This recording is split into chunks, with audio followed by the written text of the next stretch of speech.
ভারত সেই পর্যন্ত বিএনপিকে সাপোর্ট করবে যতক্ষণ না তার বন্ধু আওয়ামী লীগকে একটু গুছিয়ে আনতে পারবে। যেই সব ছেলে মেয়ে আজ থেকে 10 মাস আগে 250-300 টাকার টি শার্ট পরতো, কাউকে ছোট করে বলছি না, আমার লাইফ আমাকে বুঝতে হবে, এখন সে যদি সারাদিন মার্সিডিজ বেঞ্জ নিয়ে ঘোরে, সে ব্র্যান্ডেড টি শার্ট ছাড়া পরে না।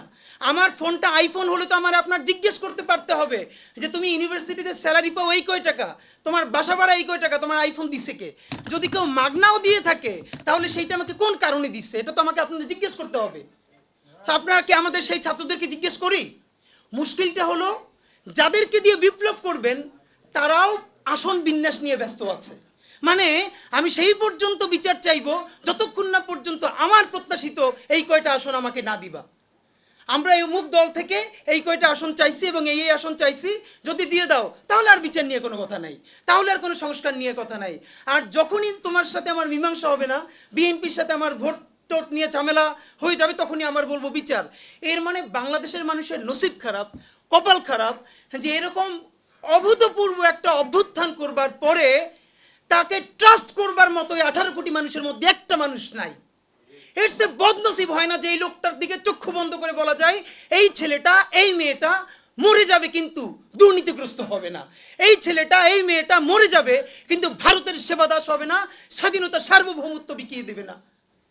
মানে রাজনীতিকে আগামী 5 বছরের আমাদের এই ছেলেগুলো যদি মাজা সোজা করে দাঁড়াই থাকতে পারতো যে একটা টাকা খাবো না, একটা টাকা ধরবো না, আগামী ইলেকশন করবো, লাগে ভোট পাবো 500, আমার বলে মেম্বার হয়ে দেখাও, ঠিক আছে মেম্বার ইলেকশন করব, হব না, লেখে রাখেন আপনাদেরকে বলি, বিএনপি ইলেকশনে গভর্নমেন্ট ফর্ম করবে, 3 বছরের বেশি বিএনপির ক্ষমতায় থাকার সম্ভাবনা খুব কম।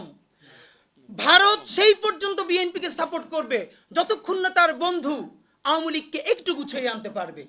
সুতরাং বিএনপি যখন চলে যাবে বাংলাদেশের হাল ধরবে কে? আওয়ামী লীগ। সেই হাল ধরার জন্য আমাদের হাজার হাজার আবার তরুণ দরকার ছিল, আমাদের কয়েকটা সৎ ছেলে দরকার ছিল যারা বুক পেতে দিয়ে সততা নিয়ে, যোগ্যতা নিয়ে, সাহস নিয়ে দাঁড়াই থাকবে। সেই ছেলেরা আগামী 5 বছরই এমপি হওয়া লাগবে, আর নইলে বিদেশ যাওয়া লাগবে। এই নেগোসিয়েশন যখন ব্যাকডোরে করে, সে সামনে কথা বললে সেই কথা মানুষ বিশ্বাস করতে চায় না। দেখেন কথা এমন জিনিস, আমরা যখন কথা বলি আমাদের চোখ, নাক, মুখ, বডি ল্যাঙ্গুয়েজ সব কথা বলে। আমাদের বিশ্বাসযোগ্য কিছু তরুণ দরকার, এবং কেউ আমরা অন পয়েন্টে কথা বলতে পারছি না। জুলাইয়ের ঘোষণাপত্রের ব্যাপারে শুধু একটা কথা আপনাদেরকে বলি, কেন যেন আমাদের ছাত্র সমন্বয়ক থেকে শুরু করে সবাই একটা কথা বারবার বলছে, ঘোষণাপত্র না হলে কি হবে, আমাদেরকে ফাঁসি দিয়ে দেওয়া হবে। এইসব হাঙ্কি পাঙ্কি কথা বন্ধ করতে হবে। মানে কি, আমি খুব ডরাইছি, আমার বাঁচানোর জন্য তুমি একটা ঘোষণাপত্র দাও, নাইলে আমার ফাঁসি দিবে। তোমার এত ফাঁসির ডর তোমার নামতে কইছে কে? তুমি সারাদিন মরার ভয় পাইতেছো, তোমার নামতে বলছে কে? না, এই জন্য ঘোষণাপত্র লাগবে না। আমাদের ভাইয়েরা শহীদ হয়ে গেছে, আল্লাহ আমাদেরকে বাঁচাই দিয়ে রাখছে দ্বিতীয় বিপ্লবকে সফল করবার জন্য। কিন্তু ঘোষণাপত্র লাগবে এই জন্য যেই বাংলাদেশের জনগণ 1500-র বেশি শহীদ, তার রক্ত দিল, হাজারো পঙ্গু হইল, অন্ধ হইল, তার স্বীকৃতি না নিয়ে যদি আমি ঘরে ফিরি, আমার মতো নিমুখ হারাম এই প্রজন্মে আর কেউ নাই। সুতরাং আমি নিমুখ হারাম হইতে চাই না। জুলাই ঘোষণাপত্রের কন্টেন্টে কি লাগবে? 200 বছর আমাদের পূর্বপুরুষ লড়াই করেছে ব্রিটিশদের বিরুদ্ধে, তার কোনো স্বীকৃতি নাই। 47-এর প্রথম স্বীকৃতি, 47-এর স্বীকৃতি দিতে হবে। 71-এ আমরা আমাদের রাষ্ট্র বানিয়েছি, ঐতিহাসিক বিজয়। 71-কে স্বীকৃতি দেওয়ার মধ্য দিয়ে আমরা কোনোবারই রাষ্ট্র বানাইতে পারি নাই।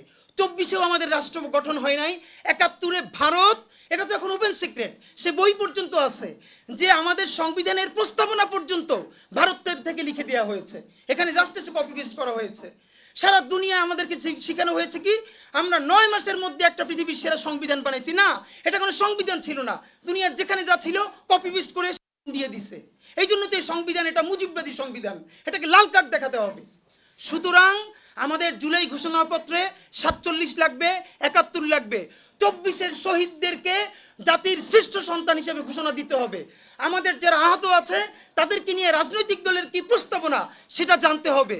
আমি আপনাদেরকে শুধু বলতে চাই, ইনকিলাব মঞ্চ আগামী সোমবার জুলাই ঘোষণাপত্রের খসড়া জনগণের তরফ থেকে উপস্থাপন করবে ইনশাল্লাহ। আপনারা অনেকে জানেন, সেই দিন আর কারো নাম ধরে অথবা কারো মুখের দিকে তাকায় না, আবারও আমরা রাজপথে নামবো। এই সরকারের আমলে অতি দ্রুত, আপনারা জানেন আগামী 25শে জুন জুলাই ঘোষণাপত্রের তারিখ শেষ হয়ে যাবে, 30 কার্য দিবস। কই মিটিং কোথায়? একটা তো মিটিং হচ্ছে না। এবং আমরা সবাই মিলে রাজনৈতিক দলগুলোর উপরে চাপ, এই তো সরকারকে চাপিয়ে দিচ্ছে রাজনৈতিক দল, কি করবে যে সে সংস্কার কেন করে না, কেন সংস্কারের চাপ দাও এই সরকারের উপর, আর যখনই তোমারে আমরা বলি যে তোমরা আন্দোলন করো না, তখনই বই খাতা নিয়ে লাভ দিয়ে পড়ো, না না না আমরা আন্দোলন করছি তো, মানে আন্দোলন করছি তো এটার স্টেক নিবা, মালিকানা নিবা, কিন্তু সংস্কারের মালিকানা নিবা না। এই রকম কোনো ধরনের বোঝাপড়া ছাড়া প্রয়োজনে আমরা বাংলাদেশের জনগণ নির্বাচনকে প্রতিরোধ করবার জন্য, কোন নির্বাচন, বিচার ছাড়া, মৌলিক সংস্কার ছাড়া বাংলাদেশে কোনো সেবাদাসের নির্বাচন হতে দেওয়া যাবে না। যদি আগামী মাসের মধ্যে খুনি হাসিনার বিচার হয়ে যায়, পরের মাসে মৌলিক সংস্কার হয়ে যায়, জুলাই ঘোষণাপত্র হয়, জুলাই সনদ হয়, তাহলে আগামী ডিসেম্বরের আগেও নির্বাচন হতে আমাদের তো কোনো বাধা নাই, বরং আমরাও সেই ইলেকশনে পার্টিসিপেট করবো ইনশাআল্লাহ।